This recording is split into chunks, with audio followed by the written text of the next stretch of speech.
محمد ازيك؟ شادي، ايه الاخبار؟ اهلا بيك. والله منورنا في البودكاست. بنورك والله يا شادي. الله يخليك. طبعا احنا عشره قديمه، انت اه بتتكلم 20 سنه تقريبا. اولموست 20. ما كبرناش بقى. يعني بحاول ماشي، حاضر. بص، احنا النهارده الحلقه هتبقى مختلفه.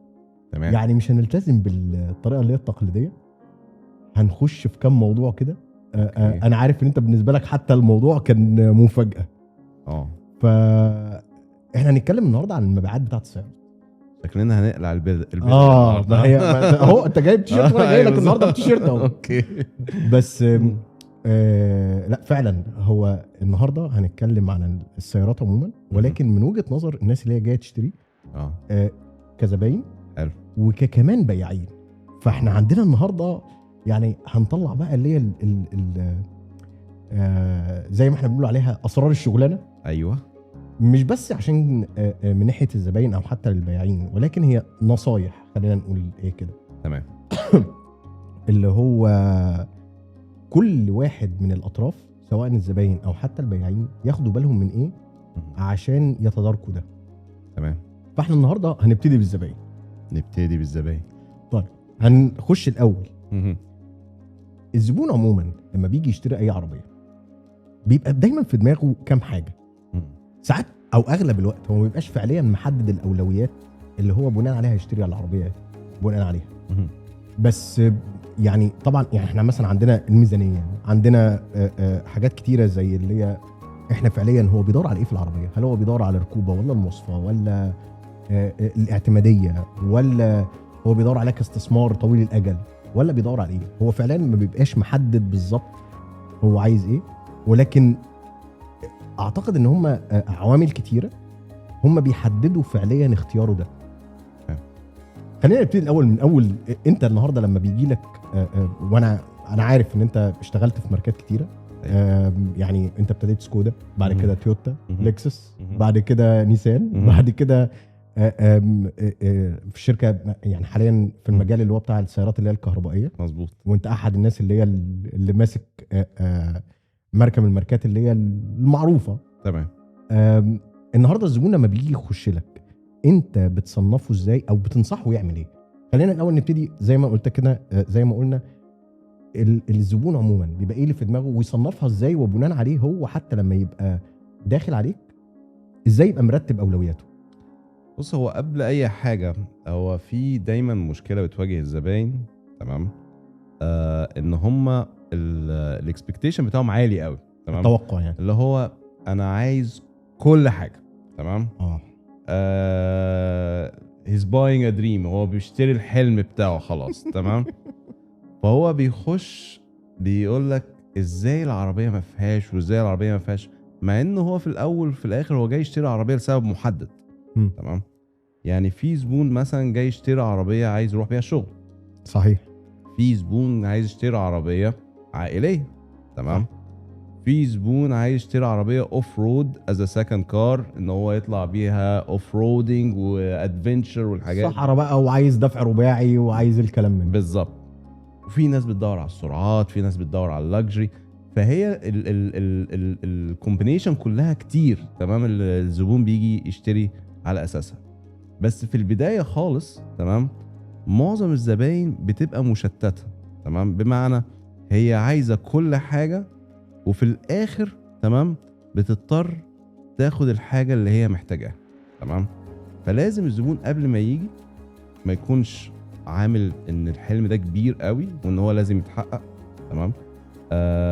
لازم يكون متارجت هدفه من الاول ان هو عايز عربيه يا اما عشان الشغل، يا اما عشان العيله، يا اما سكند كار. تمام. يا اما عايز عربيه باورفول وكده عشان هو بيحب الجري، بيحب يستمتع بالدرايفنج، بيحب المزيكا، عايز ساوند سيستم معين. لو الزبون جاي محدد هدفه من الاول تمام ده هيسهل عليه هو شخصيا ان هو يختار العربيه المناسبه. انا ما بتكلمش ان هو يسهل على السيلز، انا بتكلم يسهل على نفسه هو. تمام. ليه؟ لان هو اول ما هيخش هيسال على كل حاجه موجوده وهيضيع وقته في المعرض. صحيح. يعني هيبتدي من اصغر عربيه لاكبر عربيه. تمام. وهيقعد يسال في كل الفيتشرز بتاع كل العربيات. الفكره فين لما الزبون بيبقى جاي كده او الكاستمر جاي على هذا الاساس اللي هو طب ما انا ازود شويه واخد العربيه دي. يعني لو العربيه بتبتدي لو هو حاطط بادجت مثلا سي 100,000 تمام، طب ما انا ازود شويه 10,000 واخد المواصفات الاعلى، يلاقي العربيه بقت ب 110. طب ما انا لو زودت 10,000 كمان انا هاخد العربيه الاكبر. ولا ومش كده بس، خلي بالك، ما هو انا عشان كده ليه ابتديت بالميزانيه. ان هي الميزانيه فعليا انا بشوف هي الميزانيه مش بس الاجمالي بتاع سعر العربيه بالظبط، هي او سعر السياره. انت بتتكلم في ان هو المفروض بيحسبها لما بيجي يكسرها كشهري، ولو هو هيشتريها كاش فهو الاجمالي مظبوط. ولكن هي بيتضاف عليها مبلغ التامين، بيتضاف عليها التسجيل، بيتضاف عليها عوامل كتيره جدا. هو في الاول ممكن ما يبقاش حاطط ده في دماغه بالظبط. وزي ما انت قلت هو ممكن يخش بسعر معين او مبلغ معين في دماغه، ولكن بيبدا مثلا بعد كده طب ما انا اخش على المواصفه الاقل في العربيه الاكبر. بالظبط. ويبدا بعد كده لما يخش في المواصفه اللي هي العربيه الاكبر، طيب يا سلام لو فيها فتحه السقف نزود شويه كمان، نزود شويه. فيلاقي بعد شويه يلاقي ان هو ضيع مثلا حوالي 2-3 في ان هو قاعد يفكر وبينفعها في دماغه. ايوه، بس مش نافعه، يعني عمرها ما هتنفع اصلي. يعني هي انا بشوف دايما هو اول حاجه لازم يبتدي منها زي ما انت قلت كده بالظبط، لازم هو يحدد. انا بشوف هي اول حاجه الميزانيه ويبقى حاطط من الى. هو انا بالنسبه لي مثلا الميزانيه اصلها بتتقسم 2 زي ما انت قلت، يا اما اللي هو التوتال اماونت اللي هو السعر الكامل تمام الاجمالي تمام، يا اما اللي هو الشهري انا هدفع كام شهريا تمام. هي الميزانيه احد العوامل بالنسبه لي تمام. ليه؟ انت لما بتيجي بتقارن لو انت بتمول عربيه تمام من عربيه لعربيه، انت هتلاقي نفسك مثلا بتفرق مثلا 150-200 درهم في الاقساط بتاعتك. فدي انت لما تيجي تقارنها بالجروسري او بالاجمالي اللي هو فعلا اللي انت هتموله بالظبط. لو تيجي تقارنها انت كمان لما تيجي تشتري حاجات من الماركت، طب ما انا بدفع 200 درهم في الماركت، طب ما ازودها على سعر العربيه واخد العربيه الاكبر. صحيح تمام. فهي الفكره فين تمام. انا ليه بقول الاهم انت حدد انت عايز العربيه في ايه. اوكي، يعني انت حط العربيه انت عايزها في ايه، هتستخدمها لايه. اول ما تقول انا عايز العربيه عشان كذا، بعد كده اقول طب انا ايه البادجت اللي انا حاطه للعربيه. انا عايز العربيه في حدود 150,000 درهم، يبقى انا عايز عربيه عشان كذا ب 150,000 درهم. طب ال 150,000 درهم دي يعني كام شهريا؟ عارف الفرق بيننا ايه؟ هقول لك انا، لان احنا الاثنين اشتغلنا بياعين. ايوه. انا من النوع اللي هو ببقى عايز اجيب من الاخر. حلو. عارف انت لما الزبون يخش عليك اللي هو يا عم ما تتعبش قلبي معاك انت ناوي على كام؟ أيوة. عشان اعرف اقول لك ايه اللي على قد الفلوس بالظبط. ولكن هي اللي انت بتقوله طبعا مظبوط 100%، بس هو انت بتفكر فيها يمكن من ناحيه استشاري المبيعات اللي هو بيحاول يشوف الزبون هو نفسه في ايه. انا يمكن شويه واقعي اللي هو لما بيجي لي اعلان سبحان الله. يعني انت فاكر احنا لما كنا اشتغلنا بياعين سوا زمان؟ ايوه. ارجع برضه مش هكبرك قوي بس احنا في اوائل الالفينات. ايوه. طب ايوه بالظبط كده. بالظبط كده. فانا مثلا كنت دايما شاطر في ان انا ابيع العائلات. صح. ليه؟ لان العائلات بتبقى بتوزنها بالظبط زي ما انا بتكلم.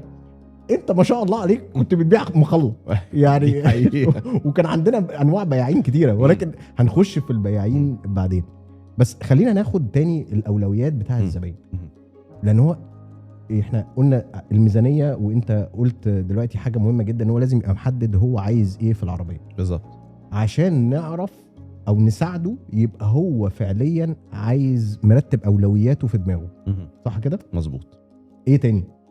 طيب تاني حاجه تمام. ثالث حاجه قصدي سوري انا اسف. ثالث حاجه كده اتكلمنا عن الميزانيه، اتكلمنا على حته ان هو عايز العربيه في ايه. ثالث حاجه لو هنتكلم عنها هو يحدد بقى وجهته انهي براند هيشتريه. حلو، ميزان الماركه يعني. بالظبط. ودي لازم يفكر كويس قوي هو رايح فين. تمام. طب محمد معلش انا اسف ان انا قطعتك، الماركه ولا الوكيل؟ ما هو انا ليه بتكلم عن الماركه؟ عشان الماركه ريليتد للوكيل. صحيح صح. فطالما الماركه ريليتد للوكيل معناها ان انا بحدد انا رايح هشتري انهي براند ومن انهي وكيل. ما هو هنا بقى هندخل، فاكر انت برضو دايما ده كان ديبيت بينا. يعني انا بالنسبه لي لما باجي مثلا اشتري انا بحدد ممكن ماركتين 3 اه على اساس يبقى قدامي كذا وكيل، وبناء عليه ابدا. او انا واحد من الناس انا بحب اتعامل مع الوكيل اكتر من ماركه. تمام. ودي حاجه انا هسميك انت سيلكتيف كاستمر، يعني انت زبون حاطط وجهه معينه. صحيح. تمام، رايح لها. تمام. وعلى فكره انت من اصعب الزباين، ان انت لو دخلت مكان غير الوكيل اللي انت حابه، انت بتبقى صعب قوي ان انا ابيع لك، لان انا قاعد ببيع حاجتين، انا ببيع الوكيل وببيع العربيه في نفس الوقت. وخلي بالك ان احنا كمان انا من المجال، فده اصعب واصعب. بالظبط. فدي بقى اللي هو انت قاعد في مشكله كبيره خالص. طب انا هقنعه ازاي ده بقى؟ هعمل معاه ايه ده؟ تمام. فانت بتحطني في مأزق كبير قوي. تمام. كسيلز كونسلتنت.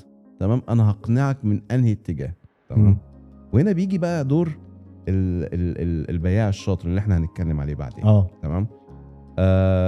الوكيل جزء، انا بقول الوكيل جزء كبير قوي. تمام. في سبب نجاح البراند جوه بلد معين، ودي حاجه ما حدش يقدر يختلف عليها. تمام.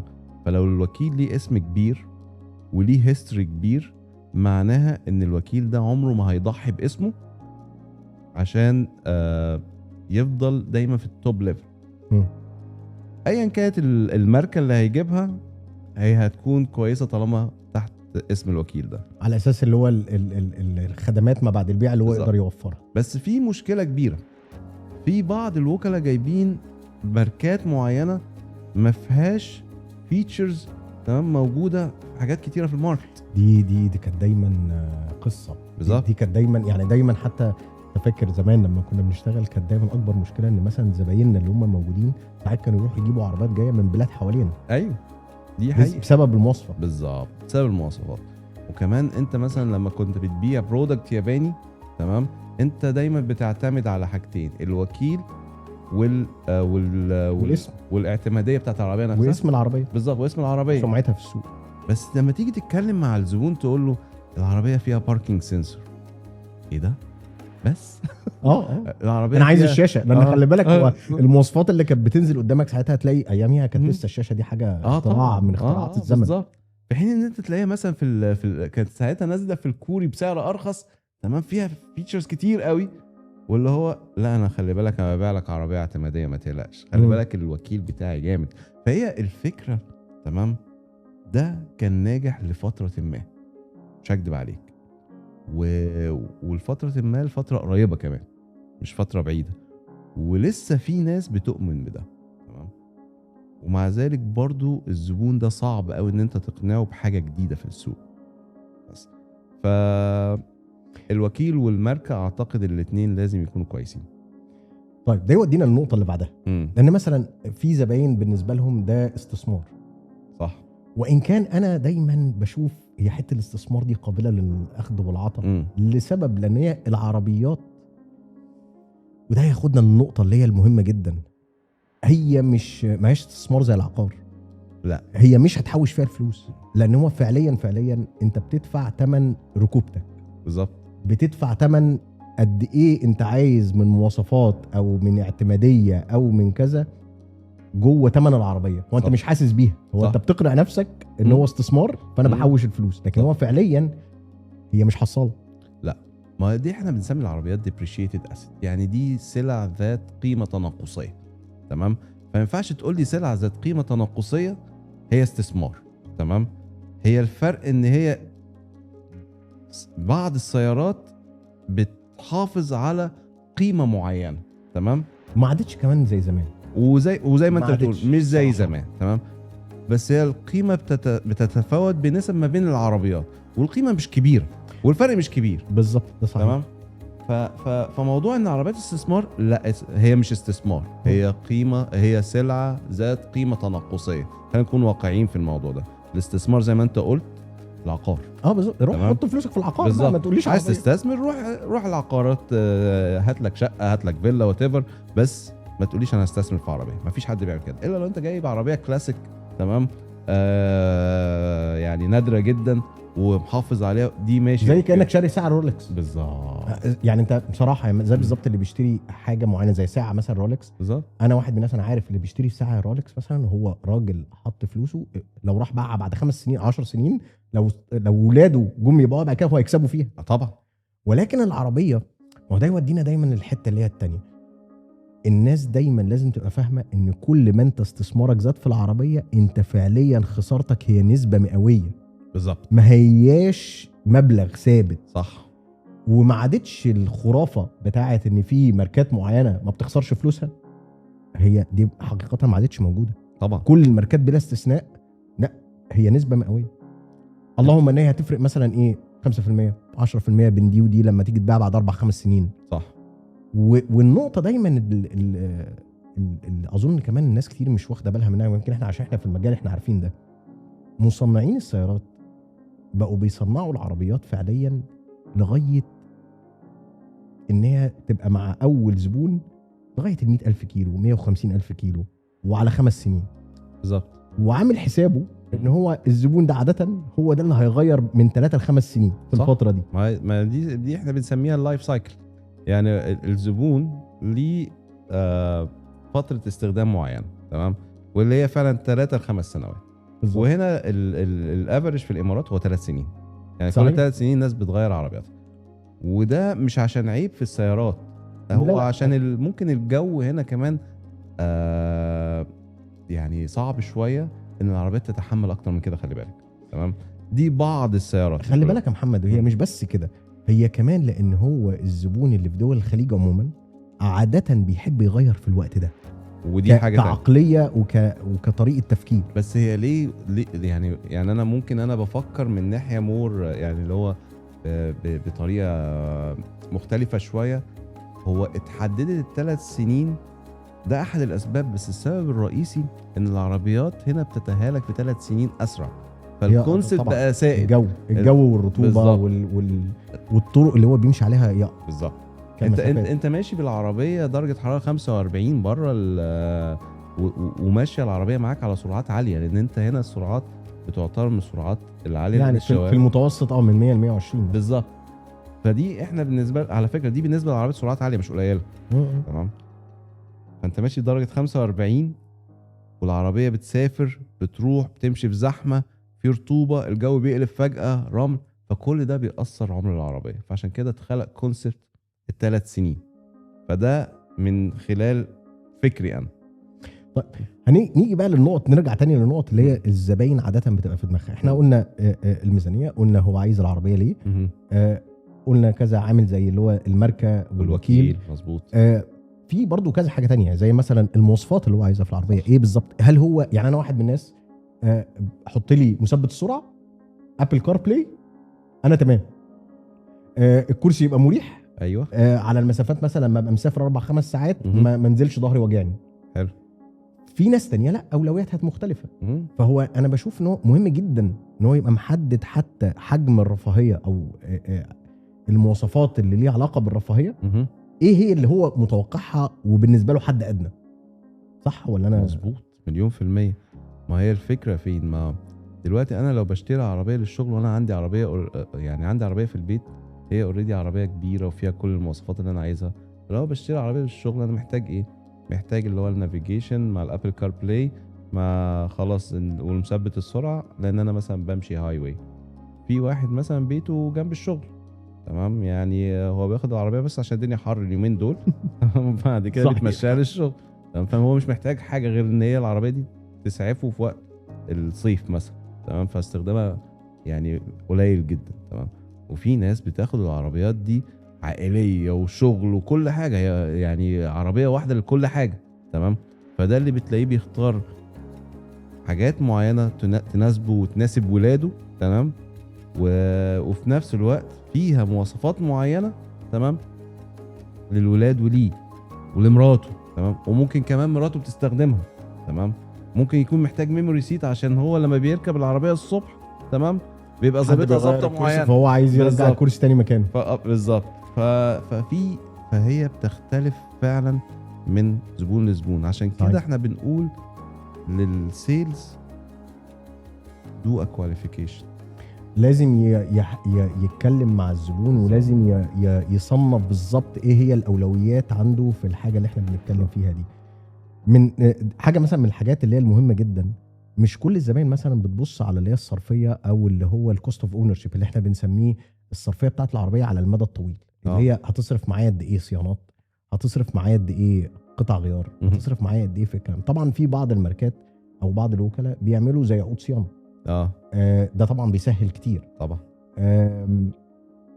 الجزء ده دايما مهم جدا، كتير من الزباين ما بيبصوش عليه. طبعا هو مش مهم قوي بالنسبه للزباين اللي هي بتبقى راحه للماركات اللي هي ذات الرفاهيه العاليه، مظبوط، لان عاده ده مش عامل مهم بالنسبه له. هو كده كده عارف هو عايز حجم رفاهيه قد ايه، عايز اعلى حجم رفاهيه، خلينا نقول اعلى طريقه واعلى خدمه. فعاده الزبون ده مش بيبص قوي على هو هيصرف قد ايه في الوقت ده. مظبوط، ولا انا بتكلم غلط؟ حس ان انت اشتغلت في الفئات المختلفه من العربيات. هي الفكره فين؟ هو يعني هو الزبون بعد ما بيقتنع بكل حاجه تمام، فجاه بيجيله نور، تمام، وبتبتدي اللمبه تنور. هو الصيانه بتاعت العربيه اخبارها ايه؟ الصيانه بتاعت العربيه كل 10,000 كيلو. طب ودي هتكلفني كام؟ ده زبون مثلا بيدفع 500,000 او 600,000 درهم في عربيه، تمام. والله الصيانه الدوريه بتكلفك مبلغ فلاني، كتير غاليه. طب ما هي نسبه وتناسب، انت شاري عربيه غاليه فالنسبه بتاعتها كذا. طب ايه الحل؟ ممكن ادي لك عقد صيانه على العربيه. طب ده حلو، كام عقد الصيانه؟ ب10,000 درهم. اوف كتير. ليه كتير؟ ما انت في الاول في الاخر انت بتيجي بتشتري، وانا هي مقارنه بعيده شويه، بس انت بتروح تشتري موبايل ب4,000 درهم. اول حاجه بتعملها بتشتري الموبايل بتعمل ايه؟ بتروح تشتري كفر، تمام، وبتشتري سكرين بروتكتور اللي هو الشاشه اللي بتحمي الموبايل من بره عشان لو وقع ما يتكسرش، والكفر في نفس الوقت ما يحصلوش سكراتشز وخدوش من بره، يبقى دايما شكل الموبايل بتاعك ايه؟ كويس. ما انت لو حسبت هو نسبته مثلا 10% ولا هنقول نسبته 5% من سعر الموبايل، ما هي نفس النسبه. انت بتدفع مثلا 5% من سعر العربيه عقد الصيانه، بتحط له مثلا الويندو تنت، بتحط له السيراميك بتاع العربيه. هي في الاول في الاخر بتوصل 10% من سعر العربيه، و10% ده رقم كبير قوي، هي ما بتعديش حتى ال 5% بصراحه، تمام. فلما الزبون يقول لك كتير، طب ما انت دافع 600 هنا، فما تجيش تستخسر في الحاجات دي، لان الحاجات دي هتفيدك انت كزبون. وعلى فكره هي الجزء ده سهل ان هو الزبون يعرفه، بس عاده ما بيسالوش عليه. يعني انا لما بحب مثلا انا كذا مره اشتريت عربيات مثلا، وزي ما انت قلت انا ببقى زبون صعب، لان عاده انا عشان من الشغلانه فانا ببقى عارف اسال على ايه بالظبط. فانا مش محتاج ادخل لبتاع الصيانه واساله، دايما كنت بقوم رايح للبياع، قول لي عقد الصيانه بكام لغايه ال 100,000، عشان انت فاهم ان ده ارخص لك واوفر لك. مش عشان انا باخد عقد الصيانه على فكره محمد، انا فعليا بسال ليه؟ عشان اعرف منه كاستعلام المتوسط الصيانات ده هيكلفني كام. يعني مش شرط اروح لعقد الصيانه. هي الفكره احنا ليه بنقول المعلومه دي؟ لان هو الزبون عشان ياخد فكره عن فعليا الصيانات دي هتكلفه كام، يجوز هو صراحه عشان الناس برضو تبقى فاهمه، اكيد عقد الصيانه بيوفر علينا ان هو بيثبت سعر الصيانات وقطع الغيار للفتره دي. مظبوط. ودي بتبقى اللي هي الصيانات اللي احنا بنقول عليها الوقائيه بالظبط، اللي هي 10 20 30 لغايه اللي هو فعليا حوالي 10 صيانات لغايه 100,000، او كل واحده عاده بيبقى فرق بينهم 6 شهور. صح. فهو هنا لما بياخد عقد الصيانه الميزه ان هو بيثبت السعر. لو هو مش هياخده، هو لازم يبقى عارف ان في عنده حوالي فرق من 10 ل 20% زياده على ده لو هو هيدفعهم بكل صيانه لوحده. مظبوط، 1,000,000% بالظبط كده. بس هو في ناس ما بتحبش تدفع، بتحس انها دفعت كتير في الاول، تمام، فما بتحبش تزود اللي هي دفعته، او بتحس ان المبلغ عمال يكبر عليها، تمام، فما بتحبش لا اللي هو لا انا هخلي الصيانه ابقى اشتريها بعدين. لما يجي يرجع يشتري الصيانه تاني، وانا دي بنصح بيها كل الزباين بصراحه، لما تيجي تشتري عربيه، تمام، بعد ما حددت العربيه اللي انت عايزها، البراند اللي انت رايح له، تمام، البادجت بتاعك، دايما حط على البادجت ده، دايما خلي البادجت ده يكون فليكسبل اب تو 10%، يعني 10% زياده على البادجت بتاعك، ده اللي انت هتحطه في دماغك ان انت هتزود عليه الصيانه، هتزود عليه الويندو تنت اللي هو المخفي او اللي هو الفاميه زي ما احنا بالظبط. بنقول عليه في مصر وكذا بالظبط. بلد تانية. لو هحط البروتكشن بتاع اللون من بره اللي هو السيراميك، تمام. دايما حط ال 10% دي احتياط on top of the budget بتاعك اللي انت حاطه، واحسب البادجت على الاساس ده، لان ده هيساعدك كتير قوي ان انت تختار العربية الصح وتاخد البرودكت الصح عليها، لان مفيش حد بياخد متل، انت بتاخد عربية ولازم تحافظ عليها. دي نصيحتي دايما للزبون لما يجي يشتري عربية، ما تستخسرش فيها. خلي بالك ان هو انا عشان كده ابتديت بالاولويات لسبب ان هو المشكله الاساسيه ان الزبون لما بيجي يروح يشتري زي ما احنا قلنا في الاول هو مش محدد اولوياته، مظبوط. بيبقى دايما حاطط الميزانيه وفاكر ان هو الرقم اللي هيسمعه من البياع هو ده اللي هيحدد بناء عليه. لا، هو انت حتى حط في دماغك ان الرقم اللي هيقول عليه البياع انت لازم تبقى في دماغك اعلى منه 10 ل 15%، لان هي دي المصاريف المخفيه بالظبط اللي انت هتصرفها فوق ثمن العربيه. صح. خلينا نركن بقى الاولويات، احنا مم. حددنا خلاص ونروح للحته اللي هي بتاعت طب لما نيجي ننصح الزبون فعليا. اذا هو انا هحط ضمن الاولويات اللي احنا حطيناهم دول وهنقول اللي هي النصايح للزبون اللي هو اول حاجه هي حدد اولوياتك. صح. ده بسم الله الرحمن الرحيم. مم. اول ما بتيجي في دماغك انا هروح اشتري عربيه، هنحدد اولوياتنا. مظبوط. تاني حاجه، انا واحد من الناس هي حته لما بيجي يروح المعرض وهو خلاص حط في دماغه كذا ماركه وهيروح لكل معرض يخش على البياع الذكي. شوف بقى دي بقى، لان هنا بقى يعني عندنا قصص. والله انا بنصح سلم نفسك خالص. اللي هو سلم نفسك للبياع، لان الزبون لما يروح المعرض، احنا كسيلز عندنا حاجه اسمها سيلز بروسيس، اللي هي الخطوات بتاعه المبيعات عموما. تمام. وعلى فكره دي حاجه ممتعه جدا للزبون، بمعنى احنا حاطين كونسبت معين ماشيين عليه مع كل الزباين، اللي هو اول ما بنخش بنرحب بالزبون. تمام. وعلى فكره دي حاجه جديده للزباين او الكاستمرز، اول مره ممكن يسمعوها. احنا لازم نرحب بالزبون. صحيح. تمام. الناس على فكره بتبقى فاكره ان انت لما حد بيجي يرحب بيك ان هو كده بيقول لك تعالى اشتري. لا، هو ما يعرفش ان ده جزء من الخطوات اللي هي بتاعت عموما اي معرض سيارات.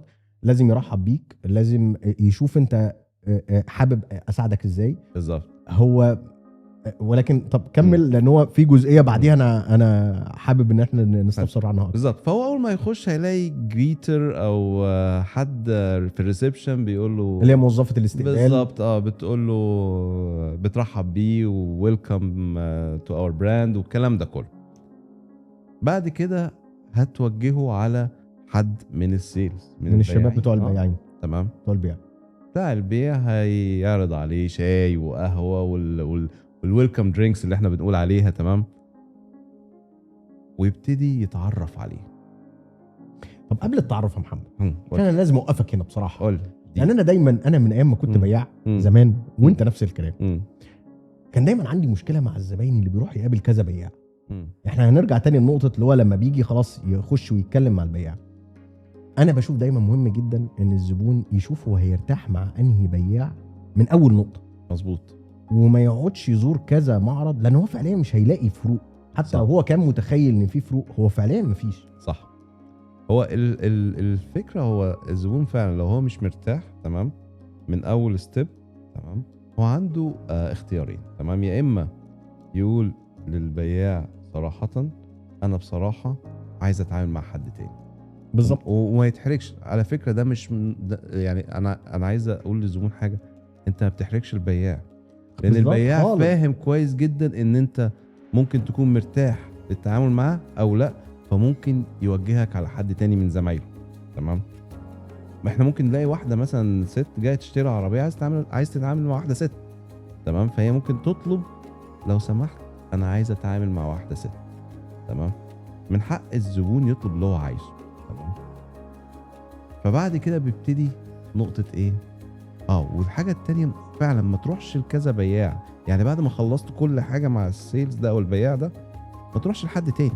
تمام، لان انت بتبتدي الرحله من اول وجديد تاني، صحيح. وبتضيع وقت تاني، وفي نفس الوقت ضيعت وقت التاني. وخلي بالك من حاجه مهمه جدا، ان احنا ايام زماننا ما كانش فيه اللي هي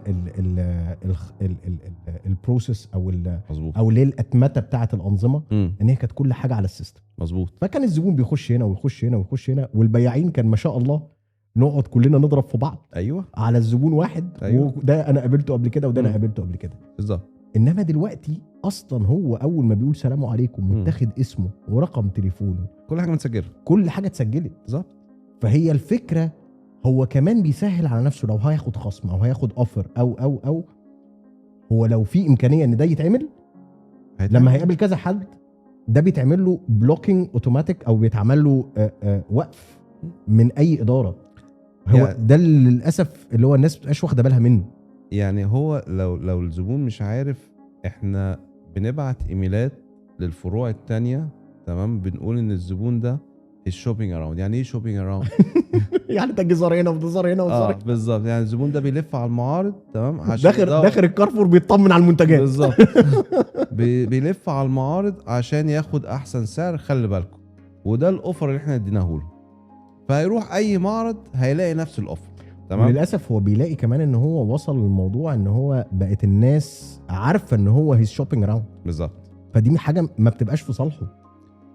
وفي نفس الوقت لما بيرجع تاني للمعرض الاصلي، تمام، يعني بتحس ان حتى البياع بقى بيتعامل معاه بحساسيه شويه. تمام، صحيح.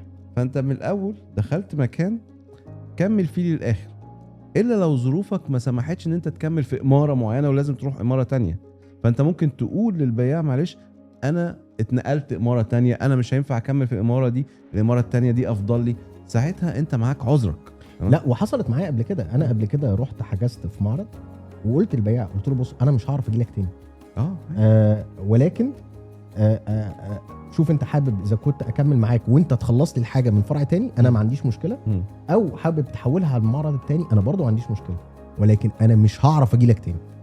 فدي مهمه جدا عشان اعرف اخد احسن خدمه حتى لو البياع ده بعيد. بالظبط. هي النقطه زي ما انت قلت كده، لازم الزبون يبقى فاهم ان هو ما فيهاش احراج. احنا حتى كبياعين وكحتى ادارات بيع والناس اللي بنشتغل في المجال عارفين وفاهمين كويس جدا ان مفيش مشكله ان الزبون يبقى مش مرتاح مع حد في بيع. بالظبط. انما لازم يجي يقول، عشان لان هي القصه بتتحول بعد كده داخليا جوه المكان ان هو لا، ده هو المشكله في البياع. وبنضطر بنوصل لمرحله في الاخر ان تفكر زمان كان يقول لك خلي الزبون يبعت ايميل، او خلي الزبون يجي يكلمنا، خش اشتكي على زميلي عشان اعرف ابيع لك. طب ليه؟ هي الموضوع بسيط. قول لموظفه الريسبشن او للموظف اللي انت بتتكلمه، لا استاذنك معلش، ودي حصلت معايا قبل كده، اقول له لا معلش انا استاذنك، انا عايز حد مثلا من حد عربي مثلا، او حد مثلا عايز يتعامل مع حد من جنسيه معينه، اطلب. بالظبط. لان هو من حقه. صح. وهو اغلب الاماكن فيها ده. صح. وعارفين، وحتى هي الناس بس مبتبقاش مستوعبه ان ده بيحصل بطريقه طبيعيه حتى جوه الشركات. ساعه التعيينات حتى بنعمل حسابنا في ده كويس جدا طبعا، عشان عارفين ان ازاي اقدر ابقى بلبي احتياجات الزبون واخليه مرتاح في المكان. بالظبط. هو انت لما بتطلع طياره، تمام، الكابتن بيقول لك ايه؟ احنا عندنا المضيفين بيتكلموا اللغه الروسيه واللغه الانجليزيه 1 2 3 4، وعندنا الجنسيات دي، تمام. هم ليه عاملين كده؟ عشان الناس اللي راكبه على الطياره سهوله التواصل، يبقى عندهم سهوله بالتواصل مع صحيح المضيفين اللي على الطياره، تمام. فده متبع على فكره حتى في معارض العربيات، احنا بنختار كذا جنسيه كذا لغه، بنختار ده كله عشان نسهل برضو للزبون اللي داخل هو حابب يتعامل مع مين. بنختار بنات، بنختار ولاد، عشان لو بنت عايز تتعامل مع بنت، راجل عايز يتعامل مع راجل، واحدة عايز تتعامل مع ست. فاحنا عاملين الموضوع ده في المجال العربيات عشان يبقى الزبون مرتاح. فمن الاول دخلت يا تكمل يا تختار حد تاني من الاخر. ده هيودينا بقى للنقطه بعد كده. هو راح قاعد قدام البياع زي ما انت كنت بتتكلم، معلش ان انا قطعتك فيها، بس لقيت انها نقطه مهمه جدا قبل حتى ما هو بقى يبدا يكمل مع البياع. قاعد بقى مع البياع والبياع بدا يشرح له في التفاصيل، وهو خلاص هو كزبون محدد اولوياته، والبياع بدا يشرح له في التفاصيل يعمل ايه بعد كده البياع؟ هو يبقى متوقع ايه من البياع؟ هو البياع لما بيجي يقعد يسألك شوية أسئلة، تمام، هي بتبتدي دايما بأسئلة عامة جدا، تمام. بيحاول دايما ان هو يعمل زي علاقة صداقة ما بينك وبينه. هو احنا بنقول ايه، بيكسر الحاجز اللي بينك وبينه. انت ما تعرفوش وهو ما يعرفكش، فهو بيحاول يبني العلاقة دي، تمام، بيكسب ثقتك، تمام. ويفضل ان انت تديله الثقة دي لان انت هتحتاج منه حاجات مهمة قوي وقت اختيارك. صحيح.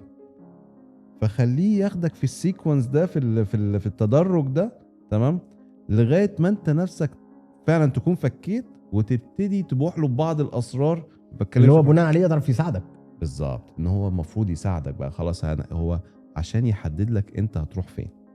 فدي حاجه مهمه، دي خطوه مهمه واحنا بنسميها الخطوه دي اللي هو اكتشف العميل عايز ايه. ده من ناحيه البياعين، خليه يكتشف عادي، يعني اديله الوقت ان هو يكتشف. شوف انت البياع اللي قدامك ده ذكي ولا لا، هيعرف يوصل للي انت عايزه ولا لا كمان. بس هو في حاجه محمد صراحه، انا عندي مشكله في موضوع اشوف انت البياع ده ذكي ولا لا. انا كان بيتعبوني يا اخي لا. يعني انا لدرجه ان انا بعد كده لما بقيت اروح مثلا انا اشتري انا عن نفسي، اخش على البياع، بص يا استاذ انا اولوياتي 1 2 3 4. حلو، ما عنديش مشكله في السعر الفلاني، جميل، البادجت عندي ممكن افتحها لغايه السعر الفلاني. بديله كل حاجه في دماغي عشان اكون فردت له، وهو يعرف ينصحني بالتبعيه. حلو. انا بشوف ان ده من اهم الحاجات لو الزبون عملها. وده هيوديني النقطه اللي هي بعد كده. في زباين بتحب تعمل نفسها ناصحه. كتير. انا ما عنديش مشكله انك تعمل نفسك ناصح، بس هو مش اختبار. هي انت فعليا محتاج حد يساعدك. فكل زي بالظبط اللي هو عارف انت لما حد يروح للدكتور قال يعني عامل كمين للدكتور. ايوه، مش عايز اقول له مثلا ان انا بشرب سجاير. ايوه بالظبط. فلما يجي يسالني لا انا ما بشربش سجاير. يا استاذ هو باينه انت بتداري ايه؟ ما انا شايفها. هي هقول لك حاجه، هي اصلا لو اديت كل حاجه للبياع اللي قدامي، تمام، يعني انت معاك حق بنسبه 95%. في 5% هنا انا بعتبرها مستخبيه شويه، وهي مش موضوع كمان ان الزبون بيعمل ناصح او حاجه. انا لو اديته كل حاجه، تمام، ساعات بلبس في حاجه انا مش مفروض اشتريها. بمعنى انا كده طمعت البياع اللي قدامي. مش حاسسها طمع يا محمد. انا هنا مش عارف يعني. بص اقول لك حاجه شيء، هي في الاول في الاخر انت لما بتيجي تبيع عربيه، في عربيه يعني انا طب هتكلم. اشرح لي اكتر طمعته في ايه.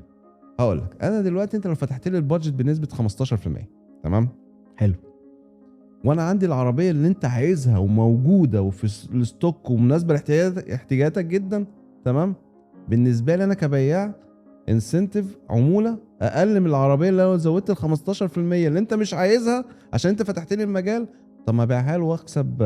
لا، ما هنا بقى هيودينا لنوعيات البياعين اللي احنا هنتكلم فيها بعد كده. هنتكلم فيها بعدين. بس عشان كده انا بقول ليه خلي الكواليفيكيشن او اللي هي فتره اللي هي التعارف، تمام، خليها فعلا فتره صريحه بينك وبين البياع اللي قدامك، تمام، عشان ياخدك بعد كده العربيه اللي هو رسمها لك، تمام.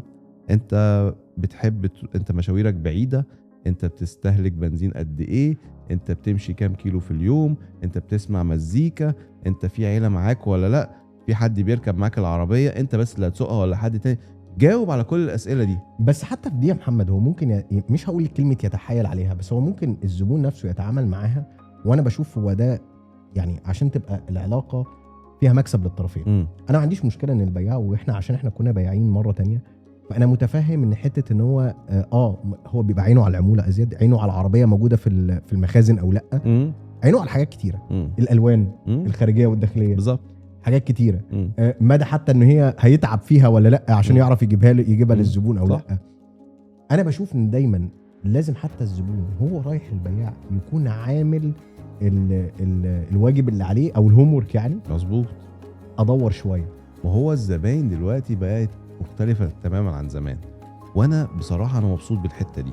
خلي بالك هو شكرا لجوجل وتشات جي بي تي، يوتيوب، جوجل، شات جي. بص وان كان انا عندي مشكله شويه في موضوع الريفيوز بتاعت يوتيوب يعني انا بثق في جوجل اكتر هو وتشات جي بي تي عن يوتيوب مثلا في بعض الحاجات، لان انت مش هتبقى عارف اذا كان الفيديوهات اللي طالعه لك فعليا مدعومه بطريقه غير مباشره او مباشره انها تبقى دعايه. صح. فانا بحب دايما اشوف ليه انا بحب ذكرت مثلا جوجل وتشات جي بي تي بالذات، لان هم عاده بيعددوا المصادر مظبوط، وهيدوك الخلاصه حتى في المنطقه اللي انت فيها.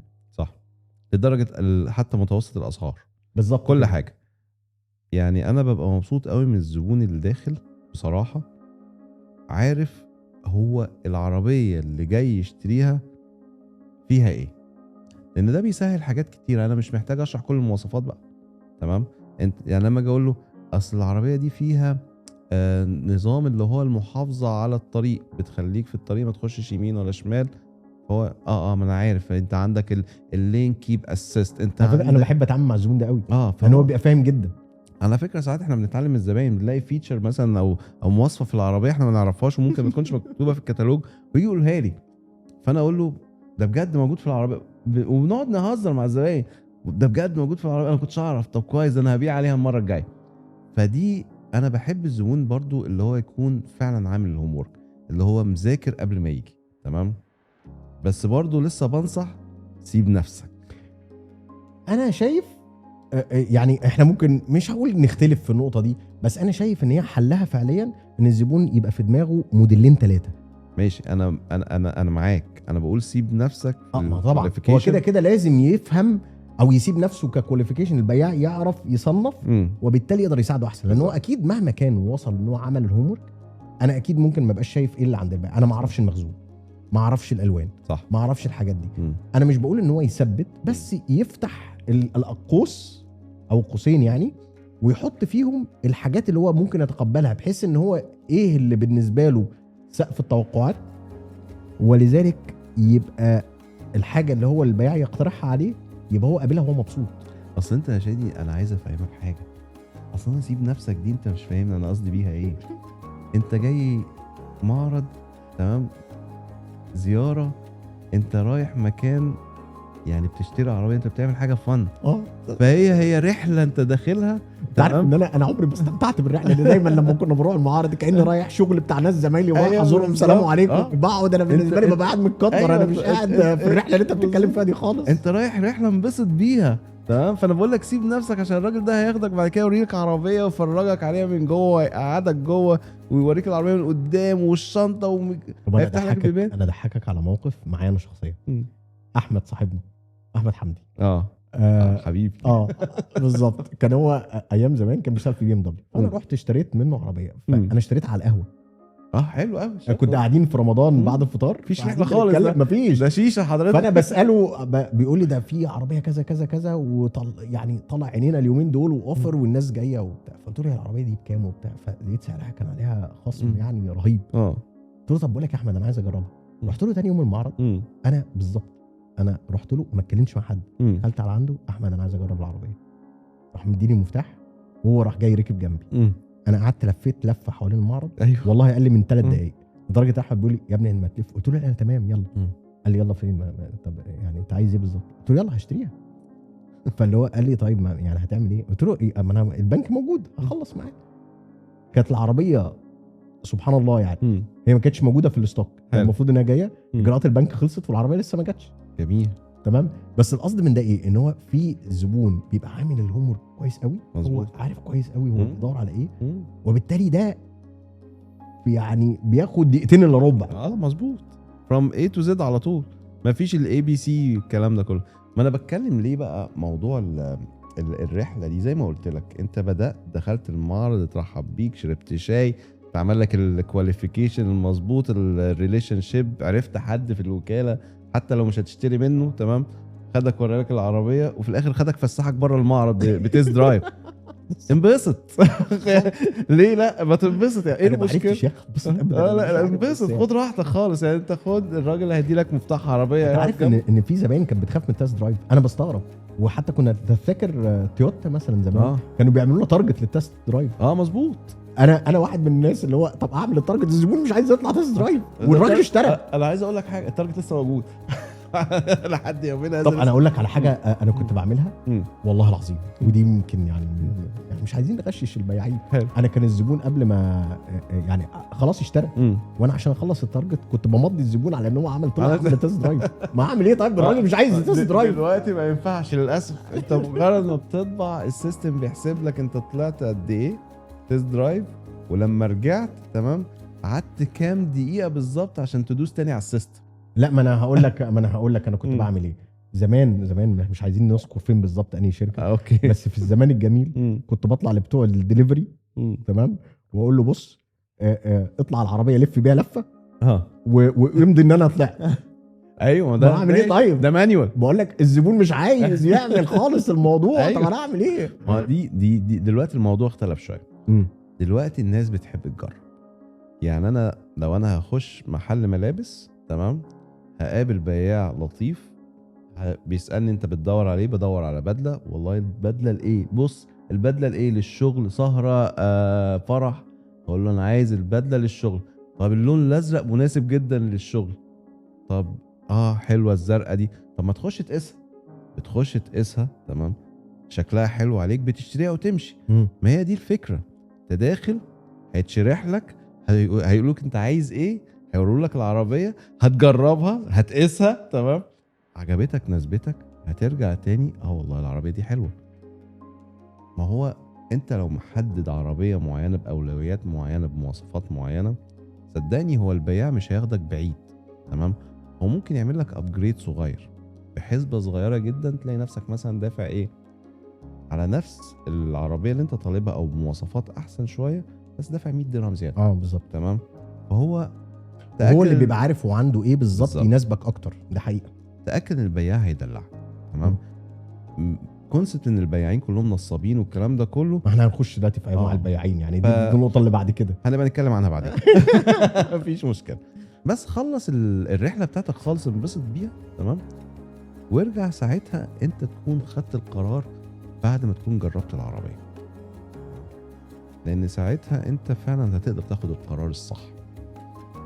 واقفل. عجبتك صحيح. خلص، مش مستعجل ليه. واهم حاجه انا بشوفها ان هو كمان الزبون يبقى مرتاح في الرحله دي. بالظبط. انا بشوفها ان هي رحله، بالظبط، رحله شراء او اكسبيرينس، بنسميها كاستمر جيرني او كاستمر جيرني او كاستمر اكسبيرينس. هي القصد منها ان هي رحله للزبون، ان هي وكتير من الماركات على فكره ما عادوش بيعتبروها ان هي موضوع شراء بس. طبعا. لا، هو بيعتبرها ان هو عايز الزبون يبقى مبسوط في التجربه دي. بالظبط. فهي الشركات تعبت قوي عشان تحسن الاداء والقصه دي. انا عارف يعني هي تعبت قوي عشان الزبون ينبسط بالرحله دي. فتاكد ان كل حاجه بتتعمل لك جوه المعرض دي مصممه من الشركه عشان راحتك انت. وعلى فكره ده اللي بيميز وكيل عن وكيل وماركه عن ماركه. طبعا طبعا. الاكسبيرينس احنا بنسميها خبره الموضوع، خبره الرحله. انت لما بتخرج من الرحله دي يا اما مبسوط جدا، يا اما حتى مش اولاد الذين ايه اللي انا كنت فيه. ما هو في الاخر كده. هي انت لو تروح مكان، ما انت ليه بتشتري من مكان غير مكان؟ عشان انت كل ما تروح هناك بتنبسط. صح. فهي دي الفكره. هو انا شايف ان دي اهم نصايح نقدر نوجهها للزبائن. بالظبط. النقطه اللي بعد كده هنخش في البياعين. حلو. بس هنا هنقف. ماشي.